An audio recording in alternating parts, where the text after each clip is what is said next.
Alyassa Macabaya fled his hometown of Marawi 2 months after fighting between government troops and Muslim rebels destroyed his house. The Philippine government has since declared the combat over. But ask the 31-year-old tricycle taxi driver about going home, and he laughs. So do half a dozen other former neighbors standing around him at an evacuation shelter in the city of Cagayan de Oro, 2 hours away from their homes. Most of them say they can't safely return. The threat of violence still hangs over Marawi, where reconstruction has barely started. Nor do they have to go.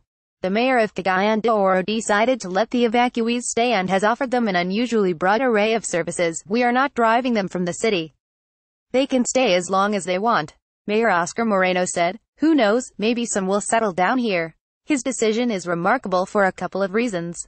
First, such compassion has not been the norm in the Philippines under President Rodrigo Duterte, who has declared martial law on the island of Mindanao, where both cities are located, to bolster the fight against Islamist militants. Second, the evacuees are overwhelmingly Muslim, and Cagayan de Oro, an industrial and agribusiness transport hub of 675,000, is a predominantly Christian town. We are in the same boat together, Moreno said. Our strategy was, given of course that many of our brothers in Marawi would be displaced, we visibly offered to accept them in Cagayan de Oro. Troops opened fire in Marawi on May 23, targeting the 4-year-old Maut group of rebels, who are inspired by the militant group Islamic State. The rebels were suspected of working with Abu Sayyaf, another Islamic State-affiliated group that kidnaps and occasionally beheads foreign tourists. The fighting battered and burned about half of urban Marawi, a city of 200,000, before the government declared an end October 24. The battle killed more than 1,100 people, including 920 militants, in the latest deadly struggle between Islamist rebels and government forces in the Philippines. 20 Islamist rebel groups operate around Mindanao, the country's southernmost major island. Perceptions that Philippine Muslims lack autonomy or a fair share of resources after 500 years of settlement have led to clashes that have left 121,000 people dead since the 1960s. Some foreign governments, including Canada and the United States, advise their citizens to avoid the island of 21 million people. Moreno is hoping that Mindanao can move past the conflict. What happened in Marawi will hope become a wake-up call for Mindanao, the lawyer and former member of the Philippine Congress said. Some permanent inhabitants of Cagayan de Oro at first questioned the city's outreach to evacuees because they associated Muslims with violence, City Social Welfare Officer Teodoro Sabuga said. The city received numerous tips about purported terrorism connections, he said. In fact, there are some Cagayanos who called my attention. What are you doing? As if there might be something that will happen, he said. But I said it's already an instruction of the mayor that we have to accommodate them. Macabaya's family and 43 others have lived up to half a year in the shelter in Cagayan de Oro, which the city built on a hilltop so it would be safe during floods. The city provides 3 halal meals a day and $4 in daily spending money. Evacuees can use a prayer room, as well as volleyball and basketball courts just off-site.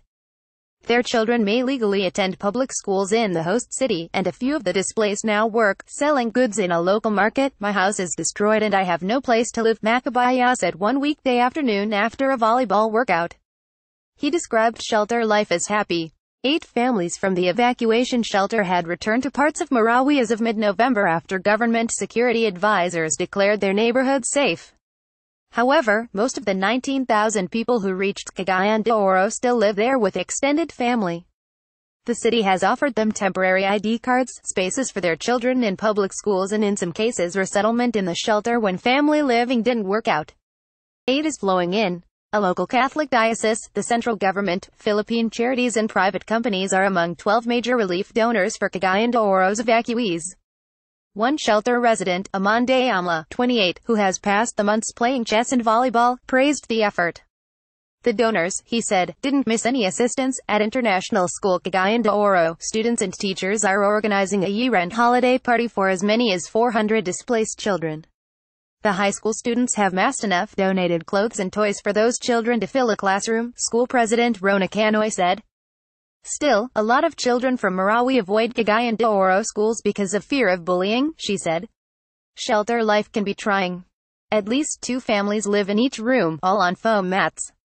Larger rooms accommodate 5 families, who use laundry lines as privacy barriers. One woman was raising a 3-month-old baby in a room for 10, but evacuees are staying in Cagayan de Oro largely to learn how the central government budget secretary will allocate $392 million for rebuilding Marawi as pledged through 2019. That amount is less than half the total estimated cost. At least 3 other locations also have accepted some of the estimated 364,000 evacuees from Marawi and its outskirts. Cagayan de Oro stands out as a regional transit hub, making it easy to receive, and for its history of domestic immigration that has instilled a tolerance for outsiders, the mayor said. "We are some sort of a clearinghouse," he said. But, he added, "it's the desire, the concern, the compassion that counts." Caption. Jennings is a special correspondent.